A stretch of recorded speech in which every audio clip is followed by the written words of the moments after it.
Alrighty, hello and welcome. This is BP Productions podcast where we share lives, share stories, and encourage others. I am your host, Bruce Isaac Pineda, and I am super excited because this is episode number 3 of 7 of these interview podcasts, and I have a very special guest with me from episode number 1. He is back. Hello, everybody. By the name of Angel Ibarra. Did I say that right? Yeah, you gotta roll the R a little bit more, but yeah, you're good. All right, try it. Go for it. Ibarra. Ibarra. Yeah, there you go. Yeah. So we got Angel back, guys. I know you guys really appreciated all of his input, and I loaded him with a bunch of questions. We got real personal. Talked about how to manage stress. Talked about fatherhood. We talked about his family, and just having him back on here. We're gonna dive deeper into some different topics. But first, announcements real quick. So this will only be available on YouTube.com. The goal is to grow that channel as much as I can. So I'm not going to put it out on any other podcast platforms at the moment. Again, I'm just going to try my best to grow that channel on YouTube, which is BP Productions. That's where we share live, share stories, and encourage others. All right. So, Angel, today's topic. What we got? We got the topic of manhood. Okay, cool. Manhood, right? So I just want to start off by saying is that now more than ever, and I guess social media plays a huge part of it, is that manhood is defined by a bunch of different ways. Right. I think that every generation has their different definition of what it means to be a man, and when social media, has that on there, everybody's opinions, everybody's definitions collide. And it gets a lot of people confused. It gets a lot of people just trying to figure out, what is a man? What does it mean to be a man? And what that entails. So we're going to kind of dive deeper into that today. And I'm going to ask you a few questions just to get us started, right? Cool. And it's going to be fun. We're just going to go for it, right? So my first question, Angel, is 2023. I'm going to ask you this question. What is a man? Shoot. Somebody who can take care of his home, his family, and be a protector of his domain, basically. I do agree with you that a lot of this different philosophies or different understandings of what a man's supposed to be, and I think that kind of changes depending on the person, on their upbringing. A lot of people have different opinions, philosophies, like I said. But I think when the world shows you a certain way of how you're supposed to look at it without the obstacles in your way, then it kind of dictates how you view yourself and how you're supposed to go into that gender role. You know what I mean? So yeah, that's one of those things. Yeah. So why is it so hard though? Like, why is our generation kind of, well, not really our generation, but the generation right now? Why are they so confused about what does it mean to be a man? And I'm just gonna say it. We have basically men playing in women's sports now. We have men putting on women's clothing and being considered a woman, right? Right. And vice versa. You have women putting on men's clothing, trying different things that a man would traditionally do or wear or whatever, and that's considered a man. What do you think about that? Ooh, loaded question there. I know. Jeez, I know. You know what? Let me fix this real quick for you. No problem. There you go. Go ahead. It comes down to what we see in ourselves, right? I think in this day and age, everybody has their own opinion about what's their role. Back then, a lot of the roles, if you look at, maybe the 70s, the 60s to the 50s, their roles were always defined, no matter what had happened. So I just feel like there's more openness throughout this 21st century. Yeah. And being 2023, right, you have, the little memes and saying, it's 2023, whatever. So, and I think it's just changed to where it's now, instead of a society thing, it's coming down to individual people. It's not one of those that, was defined by our generation. Our generation kind of went above and beyond whatever they thought we were going to do. Yeah. So I think with the day and age with the internet and everybody being their own critic and, just voicing out their opinions, even though some of them might not be right or ally with yourself, I think they're just changing different narratives now. Yeah. So I don't know. It's pretty weird. Yeah. Pretty weird time. Yeah, for sure. So can we agree that, let's just set a definition, right? A man is someone that, well, okay, let me say what I think, right? Right. Real quick. So a man to me is, first off, if we're going to define it physically, I believe a man with, biologically, right? Right. You know what that entails, right? That's what I think. Firstly is the physical, but even like the spiritual side and the mental side, I think is a real man is a man that loves God, loves his family, is a caretaker, is someone who does what is right, and is not someone who carries or makes decisions based on only emotions. Could you agree with that? Yeah. I think you said it all right. Yeah. I mean, it's just somebody, and it's the emotion part that I think you kind of emphasize the most. And emotions aside, it's a lot of what a man has to do is more logical. Yeah. Instead of more emotionally invested into things. So I 100% agree with what you say. Yeah. And that's funny too. Just to backtrack, guys, we talked about Shannon, which is my sister, Angel's wife.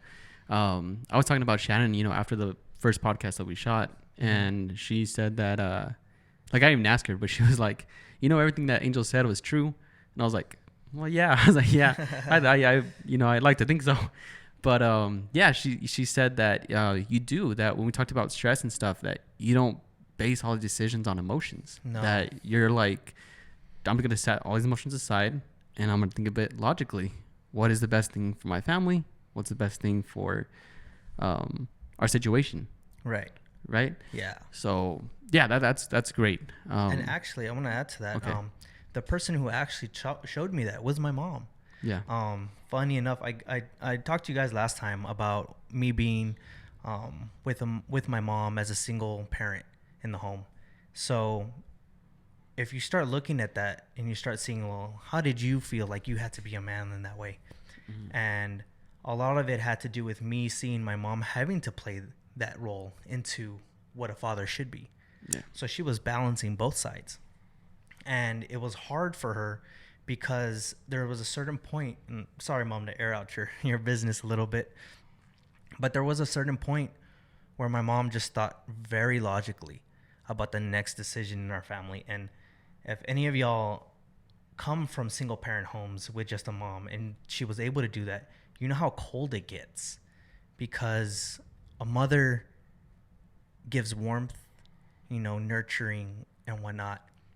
And a father is that head spear, charges through, and that's what she had to be. So a lot of things that I base on what a man's supposed to be is what I wish my mom would have been able to have as a partner, instead of her being the one to lead that family like that. I gotcha. So she taught me, never think about anything emotionally. Always think very logically. Always, do the best for your family no matter what the sacrifice is. Yeah. Take it on the chin and walk away. Yeah. Keep going. Yeah, I like that.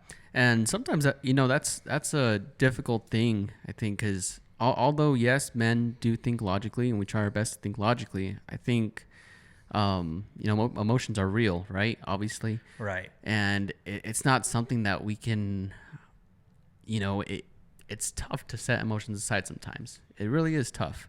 But at the end of the day, you do it. Yeah. Yeah, it's something that I feel like I'm just ready and already used to doing. So a lot of it, just today when we went to go see a house, I had to pick between, a corner lot or the middle of the house, but I'm thinking more money. I don't care where it's at. I'm just thinking financially, how is this going to affect my family? Yeah. How's it going to affect our outings? That's how, and I really don't care. I prefer one, but my feelings for it doesn't matter as long as I have a place for my kids, for my wife, for my dog. You know what I mean? So. Yeah, no, for sure. So we defined what a man was, right? So my next thing is that what gives a man value? And that's a loaded question. It's that one thing in itself too, because you can take that through a woman's eyes, you can take that through another man's eyes, saying like, what when I see you, what gives a man value, right? What so I guess you kind of define that. What gives a man value? There's a singer.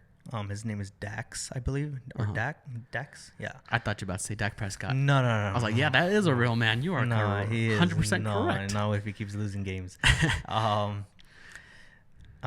Dax, and he basically goes on and saying a man's worth is only what he can provide for the table. As far as what he could do for the family. Mm-hmm. And I agree. If you don't work, if you have a family and you're not doing anything but being, a gamer guy who's just sitting at the computer 24/7, not doing anything, then you're not really a man. You're not really providing anything. And the thing is that say you're in that relationship the day you die and you're that man, that household man that was providing, your wife will move on, your family would move on because you would want them to. So a lot of the things after that, if they move on, and as much as you want them to move on and progress through life, your wife's going to find another man to confide in. So the thing is that it's always based on what we can bring to the table. Yeah. And it just depends. But I think it goes both ways, right? But I think for men, it's what they can provide for the family. Yeah. That's pretty much it. Yeah, 100%. I think that's right on. Why? Yeah, I got no words for that. Yeah, it's super crazy because I don't think we have any other way of knowing what we provide. Mm-hmm. Like we're there. We work every day. We try to do our best. I don't think we provide memory because we keep forgetting everything. But I mean, I really don't know what men are supposed to do if they don't work. I mean, beats me. From the dawn of time. That's the way it's been. Hey, don't get me wrong. If anybody wants to be my sugar daddy, sugar mama, or something, I'm for it. You come pay my bills. I'm okay with that. I could take a whole year, 2 years off of work. Yeah. No, for sure. So, okay, so we talked about what a man is, right? We talked about the value of a man.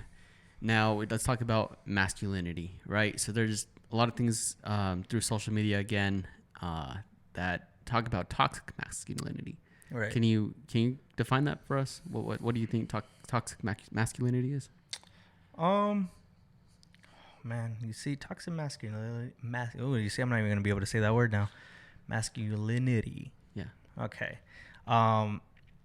It's got to be a little bit more controlling, I guess you could say. But what's controlling, right?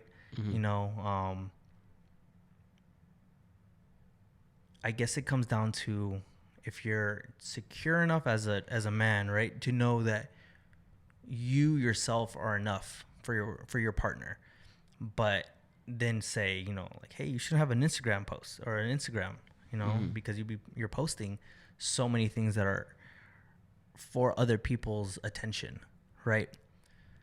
Some people might consider that a little extreme, like, don't post it. What? You're trying to control me?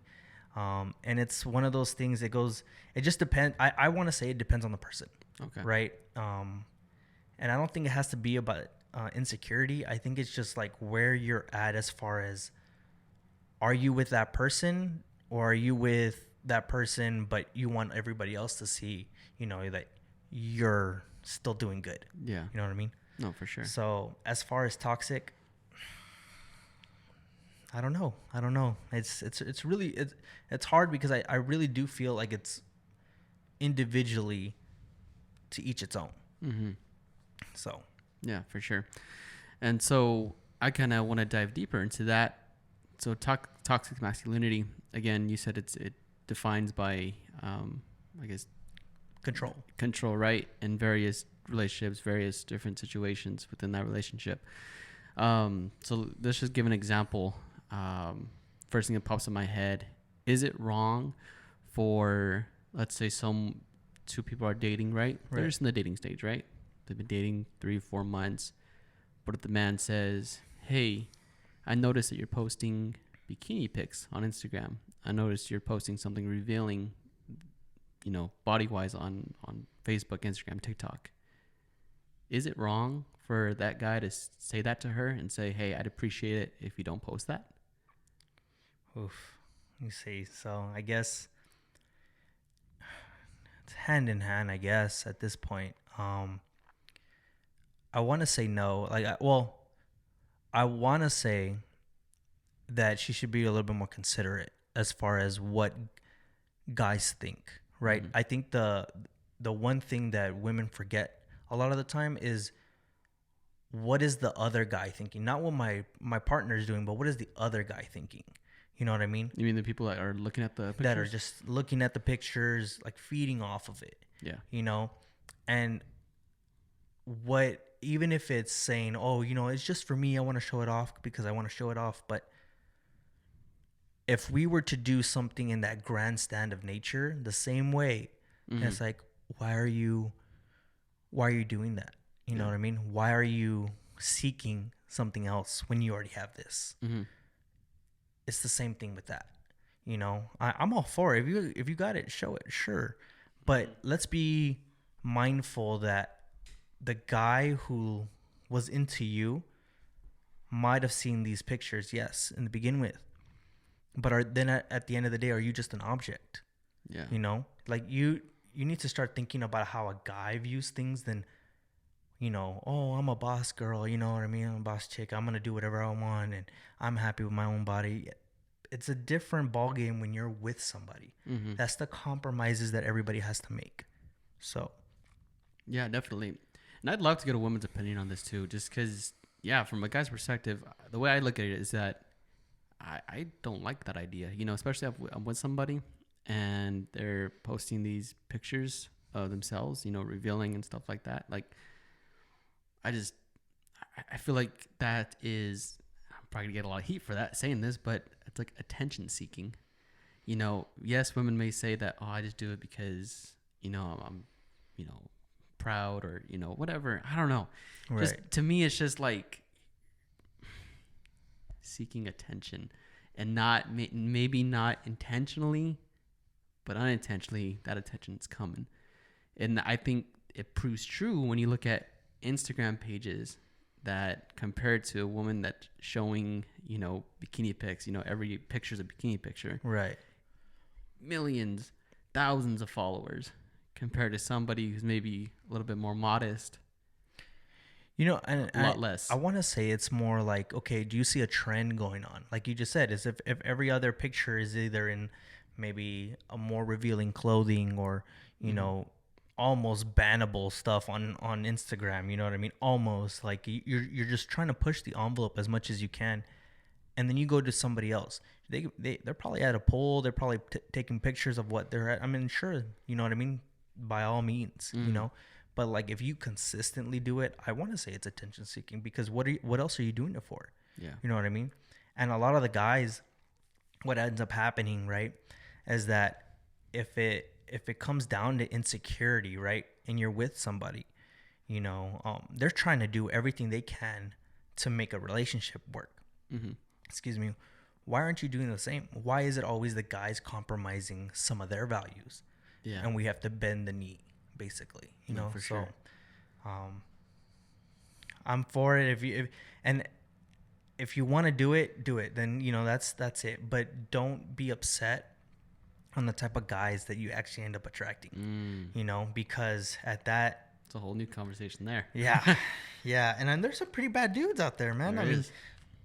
I work with a couple of them. They literally just use women and that's it. They don't want a relationship. They don't want anything because they can't, from what they've told me, they can't trust any of them because it's all nothing but a game. at that point. Yeah.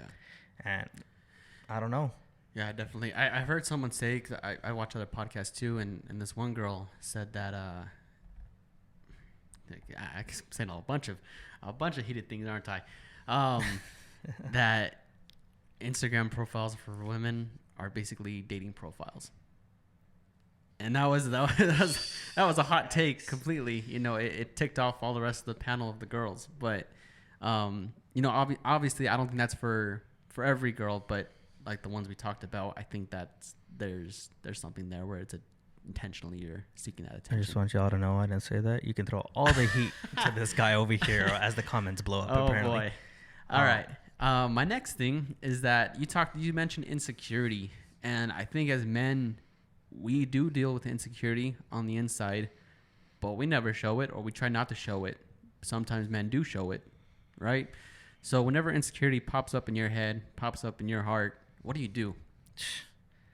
I straight out say, hey, babe, you look amazing, and I really look like crap today. I'm sorry. I don't know how I'm gonna change myself. Like, does this look good? Do I look good enough to be next to you? Because a lot of the times, it's gonna be, what can I change about myself to match your energy? Yeah. You know, I just want to match it. I never want to go above and beyond it ever. You know, there's no competition. I just want to feel like I'm good enough to be with you because I feel like I'm lucky with you. Yeah. You know what I mean? Mm-hmm. So when insecurity strikes like that, I've told Shannon, you know, I'm like, babe, you look amazing. I don't know what's going on with me. I'm sorry, but I need to look better. You know, I go take another shower. I'm styling my hair just to try to match it. But yeah, you're right. When guys are hit with insecurity, it has to do with you're not enough. Like, we feel like we're not enough. Like, that's the difference with insecurity. Am I good enough? Exactly. Yeah. Do I deserve you? No. Should you be with me? No. Yeah. You're still with me though, and I try every day. You know what I mean? Definitely. And I think as a guy, then we start comparing ourselves to other guys and being like, well, you know, the girl I'm with, she's, you know, beautiful, amazing. You know, this guy, you know, looks better than I do. You know, maybe, you know, then that builds insecurity. Right. And I think is when you start, and I think what it is, it's status for a guy.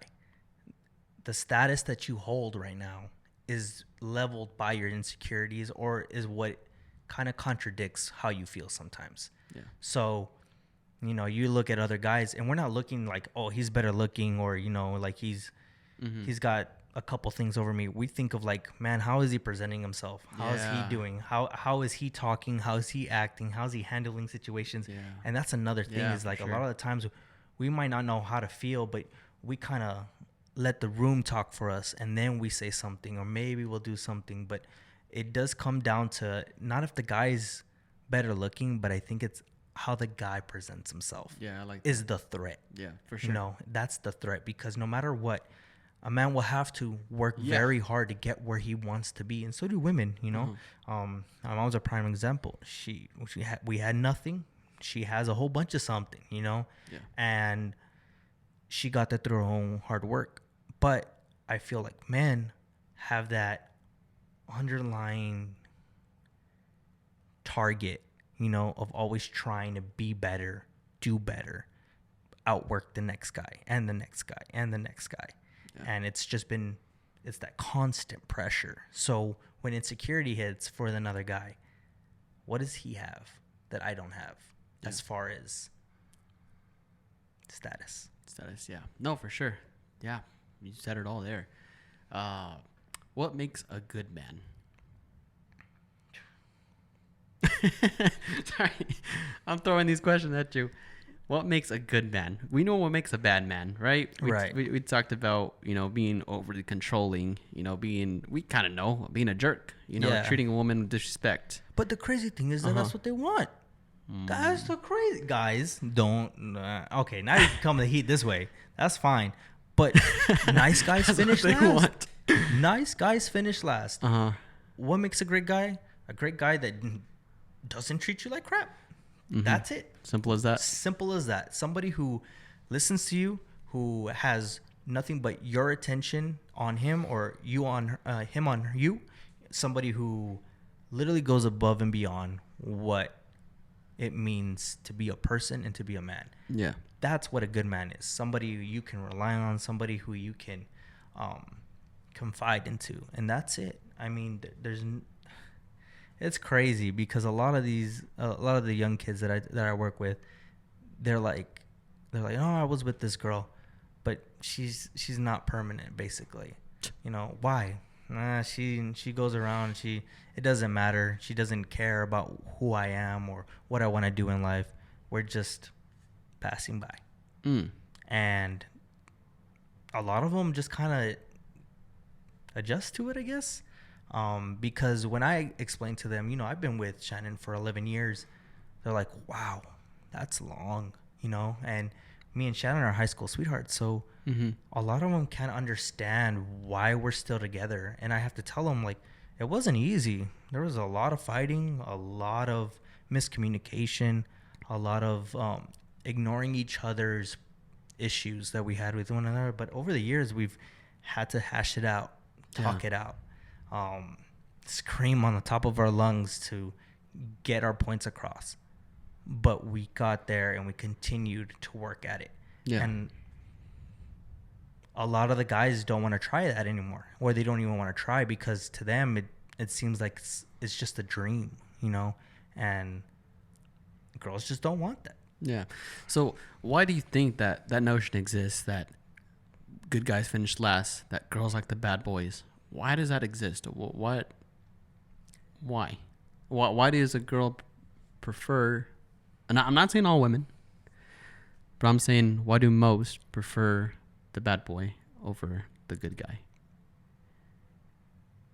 You see, I was a bad boy after a while in the beginning, and Shannon turned me good. So there's that. Okay. However, I want to say it's the edge. You don't never know what you're gonna get with that person, and it just keeps it more lively. And then somebody doesn't want to feel more comfortable, I'm assuming, or has a plan, knows what he wants to do. And now all of a sudden you get people who are in their late 20s thinking like, man, I really need to settle down with somebody who's got a good job, know what they're doing, know what they want in life, and I'm tired of playing these games. But you had guys doing that when they graduated high school. You had some guys that were doing that if you would have just given them a chance. And I don't know, it's really weird. I'll tell you this, right? A good guy, you give anybody, and females, if you give somebody, one of your guy friends, and then again, we go back to can guys and girls be friends? I was going to bring that up. Right. That's funny. But you talk to one of the guys and you tell him like, hey, you know what? You look good today. That shirt looks really nice on you. I promise you he'll think about it all day. Oh, yeah. You text him, good morning, I hope you have a good day. Just out of nowhere. Yeah, that boosts a man's confidence to the roof. He'll be looking at his phone, rereading the phone all day. Yeah. And it's crazy that they're out there, but they choose really bad dudes and treats them horribly, cheats on them, talks bad about them. Yeah. That's one of those things that I don't know what's going on. And this is why I'm very lucky. And I tell you guys, if you guys have that cosmic connection with somebody, get it quick, because I don't know what I would do if I was back in the dating game. And I never want to do it ever, because I know who I have as a partner. And hearing these horror stories of both sides, both men and female, on dating and what they care about now, I'm good. I'm good. I got lucky. She picked me, so I'm all right. Amazing. See, I am not that lucky then, because I'm still in the dating pool, but I'm not even in the pool right now. I'm sitting outside of it right now. Put your feet in just a little bit. Get the feet wet. You can say that. I'm just trying to figure out life right now, and priorities, work, paying off my car. That's my priorities right now. I'm just trying to get my life, I guess, figured out. Right? Yeah, I mean, all you can do. Yeah. So, yeah, definitely. I was going to wait for this question to the end, but I kind of want to just ask it now. Can a guy and a girl just be friends? No, not at all. Want to know something why? because a guy will always have some kind of feeling towards that girl. Yeah, I It agree. doesn't matter what it is.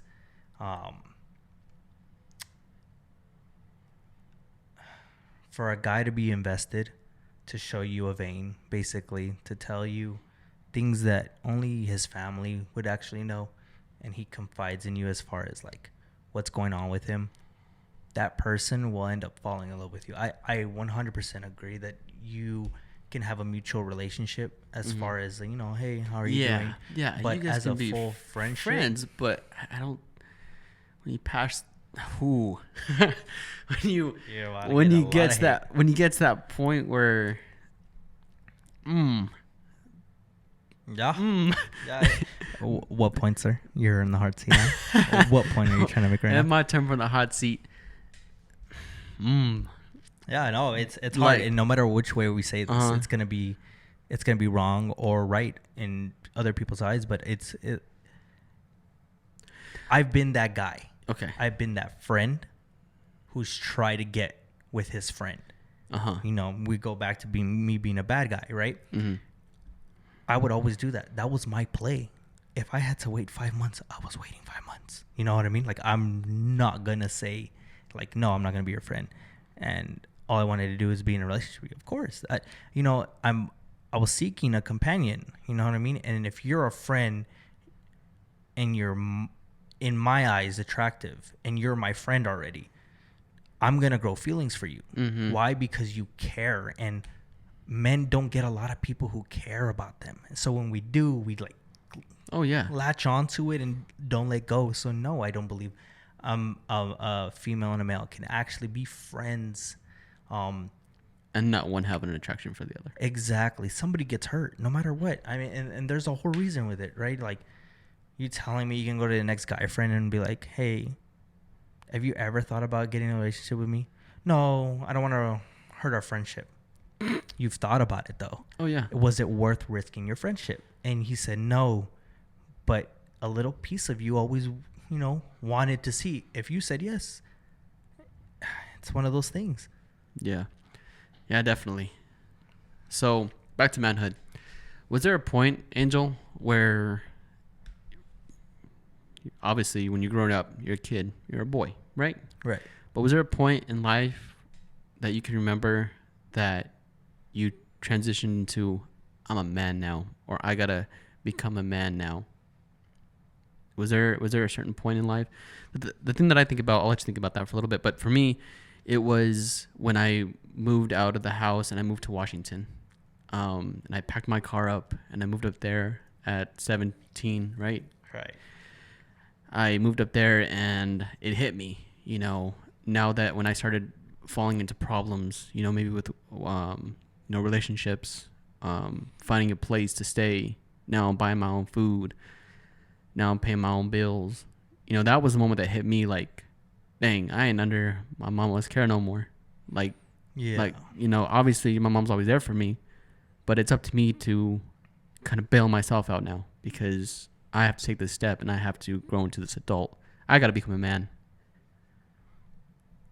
Is there a point that you can think about? The realest point that I can think about is probably when I got to see my dad for, I don't know, maybe the third time. Mm-hmm. He wanted to reconnect at a certain point, and we met at a Taco Bell, I think it was. And I remember, I don't even remember how old I was actually. Maybe 13 or 12. My mom will let me know after this podcast. Okay. And she watches it, but she'll tell me when I did it. But I met my dad, and for the third time, I kind of just laid it out there. I had it in my head, like, I'm going to ask him this. I'm going to ask him why. I'm going to ask him all these little questions that the little boy in me wanted to answer for. Mm-hmm. Until he had mentioned, he said something along the lines of, your mom wouldn't let me see you. A millisecond, I said, did she have a restraining order against you? And he froze. Mm-hmm. And then he just said, no. then why? Yeah. And after that whole day, after seeing him, hearing who he was, why, his sorry excuses, I think that's the day I actually said, you know what, I need to start taking care of myself. I got to let this go. And after that, I felt like I was more matured, more free, but it still held on to me. Yeah. And I think that's the only time where I kind of turned into the little man, and then I just continued to progress from there. Yeah. I was still damaged beyond repair. And I talked to Shannon for a while about it, and there was little milestones, you know, me forgiving him. I think I was at the edge of like 21, 22, where I was able to let go just a bit. It was only until I was 25 that I felt completely like a new man. Yeah. So around my early 20s, I already felt like I was the man he was supposed to be. Yeah. But I was still holding on to a lot of baggage. So I think it had to have done when I was that age, when I saw him for the third time in my life. It kind of changed everything after that. Yeah, for sure. For sure. And you mentioned about bettering yourself. You mentioned about maturing, right? So that was one of the questions I was going to ask too, is how do you maintain, or how do you better yourself as a man every day? Like, how is one supposed to better themselves every day and not just stay stuck in one place? Meaning, like, just like you said, right? I mean, if you could have, and we talked about this in the last podcast, that you were, at one point you had anger, right? At one point you had a little bit resentment, right? Yeah. So you matured yourself, you got better, right? You didn't stay stuck there.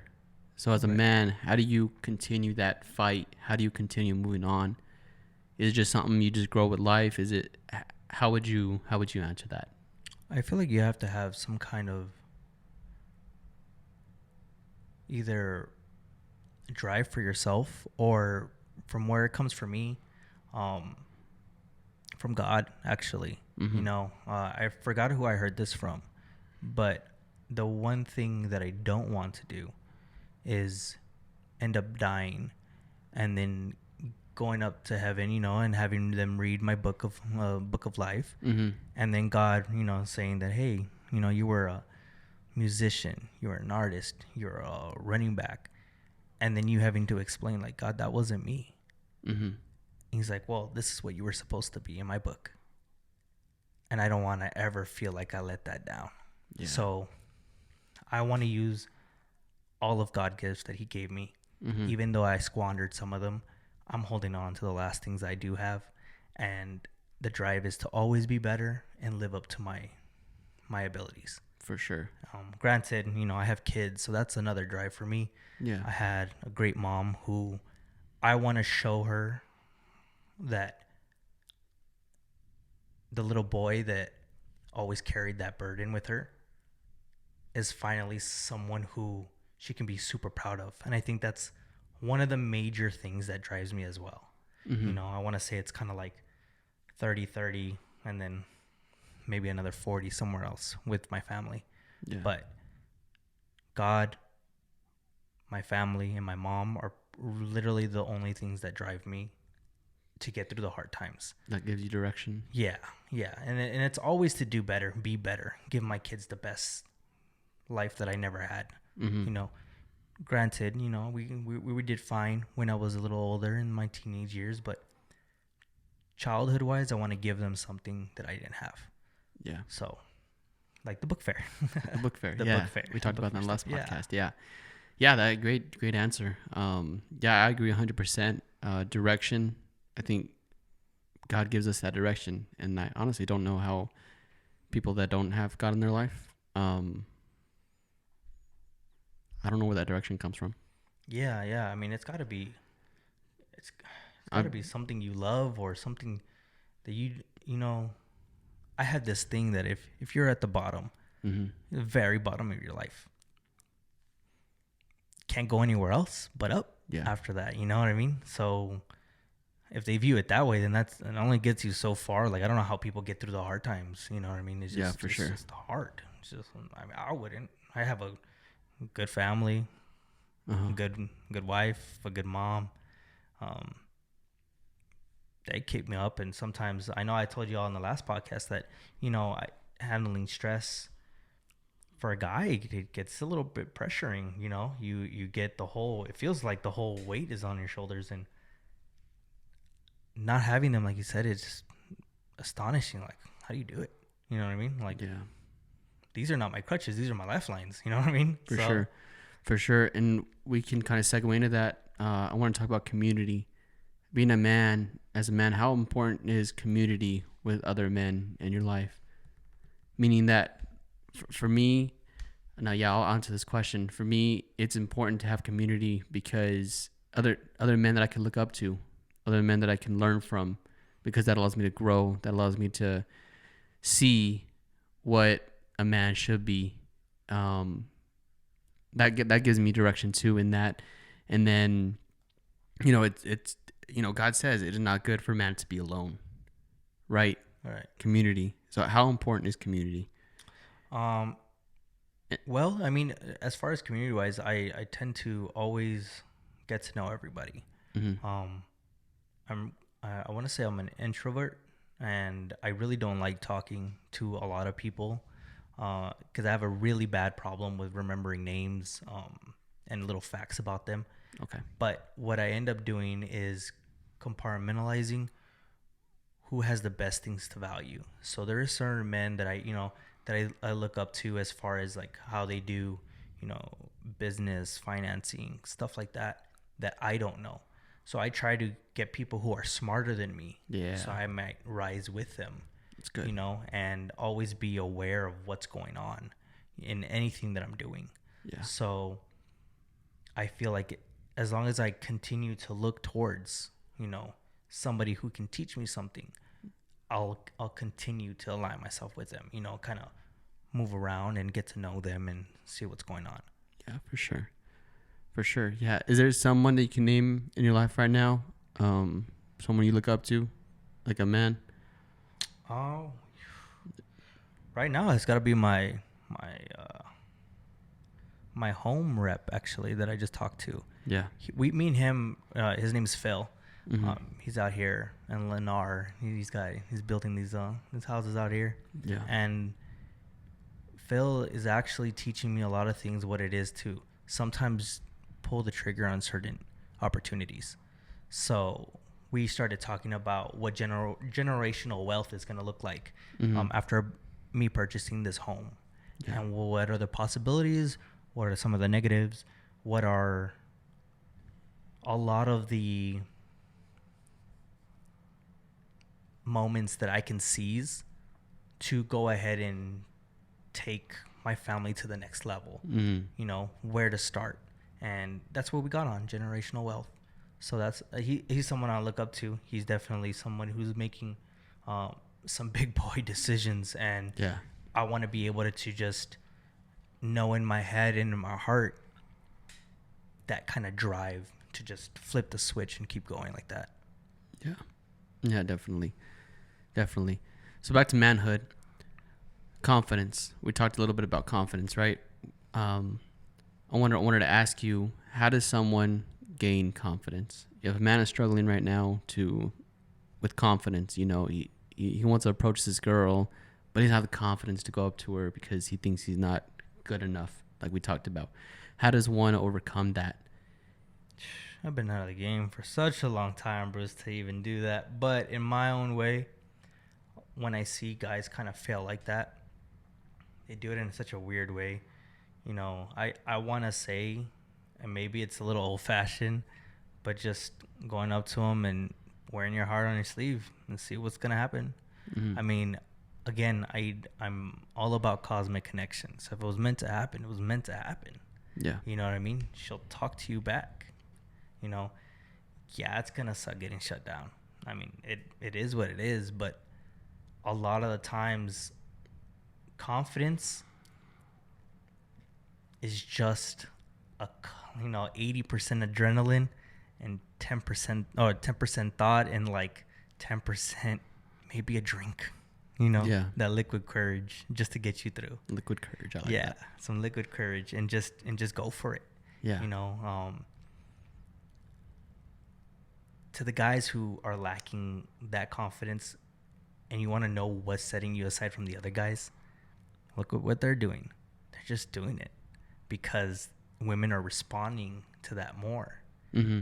So if you just take the jerk out of it and you just be that nice guy, but go. a little bit more assertive, you got it. You'll be doing what they're doing, just not in a punk way. In a bad way. Yeah. I like that. Wow. Yeah, that pretty much covers our manhood, right? It's and that really there's a lot more detail in all these things we talked about. Especially when we mentioned women. I think that women will have a different opinion from ours. Right. And I want to say it's more like, what do you want from a man? Mm-hmm. Do you want to see them protect you, to provide for you? If that's a yes, then that's what I want to say an old-fashioned but realistic man is supposed to do. And a lot of the times, if you go into other couples, windows, and you see their life from the outside, you can see how they present themselves. And depending on how you were raised, how you were brought up, or even if the way you were brought up isn't something you like, you got to understand why we were the way we are now. Mm-hmm. You go onto the belief system as far as like what a man should do and what a woman should do. Just go back in time. You go back in time and see why the men were the hunters. Yeah. Why were the gatherers? Why have men been always the ones to continuously put themselves in situations to either better their family, protect their family, or help their family survive? Yeah. So I'm all, to each its own. What you do in your life doesn't affect me. If you want, the breadwinner to be, yourself as a female, then hey, power to you. You know what I mean? Mm-hmm. But to say that a guy just gets to sit there and do nothing, I have no idea how that even happens. No. How does the woman have a patience for that? Yeah. Because to me, not an option. Yeah, to me it's not an option. But it doesn't matter if a woman brings nothing to the table. Yeah. You know what I mean? She cares for me. She loves me. Mm-hmm. She cares my family if we were to have one. That's all I care about. Yeah. But I guess that's that old school thinking. Yeah. But the thing is that our I keep saying our generation, the generation right now, TikTok, Instagram, a lot of girls believe that's like degrading women and that's lowering their value. But I think as men we could speak that's the total opposite. I think it higher your value if you can take care of the family. If you take care of the household, if you take care of your husband, right? Support. That's like extreme value compared to not doing that. Right. Yeah. No. I mean, like what's so degrading about a woman being able to literally orchestrate basically their entire home life and have the man still be happy, willing to work, and enthusiastic about the future? Yeah.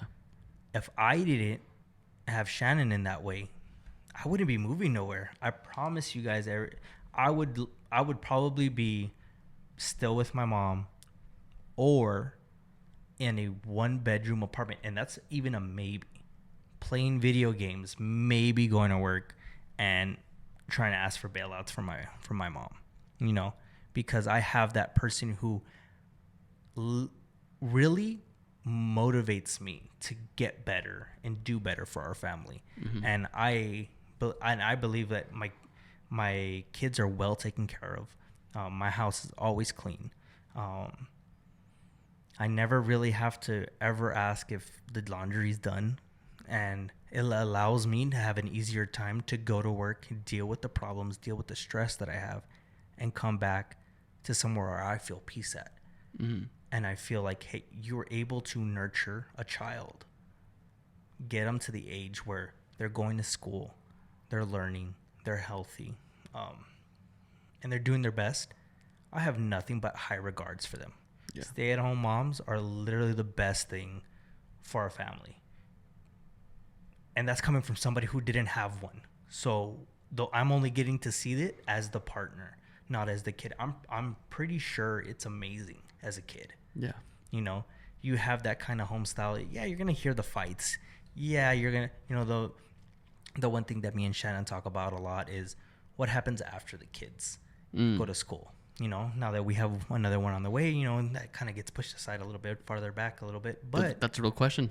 Yeah, like, yeah, definitely. What do you want to do? And she's like, well, I kind of can't stay home all day anymore because there's nothing really for me to do. You know, the kids are going to be in school. They're already going on their own. Yeah. So she's already thinking like, hey, what do I want to do? And I tell her, do whatever you want. You know, I don't need you to work. I'm okay with shouldering all this burden on myself because you allow me to do that. You allow me to shoulder it, take it in, and be better. Yeah. So I don't know. I wish some of the female groups can understand that this is our job. It is our job. And to try to manipulate how we're supposed to act about it when we know we want to protect you and we want to provide for you. That's what we want to do. I think we could both say we don't take that as a burden. We take it as a privilege. Right. Exactly. Yeah. Because I don't know. I mean, back then when I was younger, you know, before Shannon, you know, I was just a teenager. My mom would attest to this. I was very nitpicky about how I had my room, how my cleaning was done. Very, very nitpicky.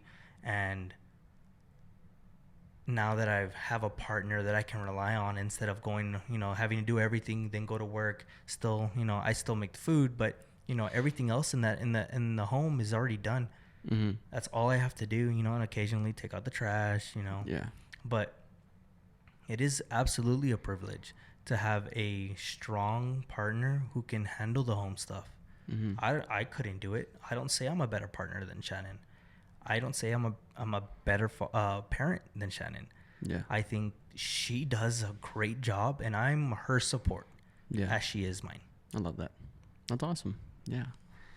Yeah, that's great, Angel. So that brings us to my favorite part of the episode, the hot seat questions. Here we go. And I was thinking of some more while you're talking. That's what I was writing down. No. Alrighty. So remember, these are going to be mainly yes or no answers. There might be some where you have to elaborate just a little bit. I might ask you to elaborate, or you might have to elaborate. But okay. Some of these we already covered, but I'm just going to run through them, answer them as fast as you can, and we're going to get started. Ready? Hit it. Okay. Can guys and girls be friends? Absolutely not. Pineapple on pizza, yes or no? That's absolutely yes. Do you lie? Yes. Do you love truth? Yes. Do you hate people? No. Is OnlyFans good? No. Does racism exist? Yes. Did you have fun? Always 100% yes. There you go. Oh, I gotta start thinking of some of these. Do you like those questions? Yeah, they make me think. Do I lie? Yeah, you know, I gotta say some white lies to the kids once in a while, you know. Yeah. If I don't feel well at work, man, that, you know. Yeah. Maybe I just want to take a day off. I don't know, you know. Okay. Yeah, that's definitely a lot of fun. I gotta come up with something for you. Yeah, no. The hot seat questions. Yeah, hot seat questions. I love the hot seat questions. That's my favorite part. But, anyways. Guys, thank you for watching this. Angel, thank you for being on again. We're going to have you on a lot more because I think when we talk, we have really good conversations. And, yeah, we covered manhood. We covered your life, your family. And I know that listeners are appreciative of you coming on here. And I'm going to give you a big shout out, too, because I had some original guests lined up. They weren't able to make it. Nothing against them. They just had some stuff going on.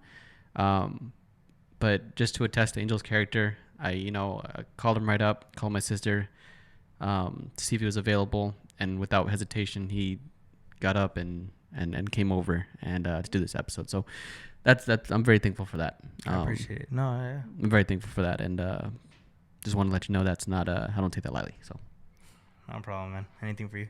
okay. But anyways, guys, all right. Thank you for listening. Again, this is BP Productions, where we share life, share stories, and encourage others. Angel, do you have anything else to add? Men and women cannot be friends. Amazing. Share life, share stories, encourage others. BP Productions. We'll see you later. Goodbye. Later, y'all.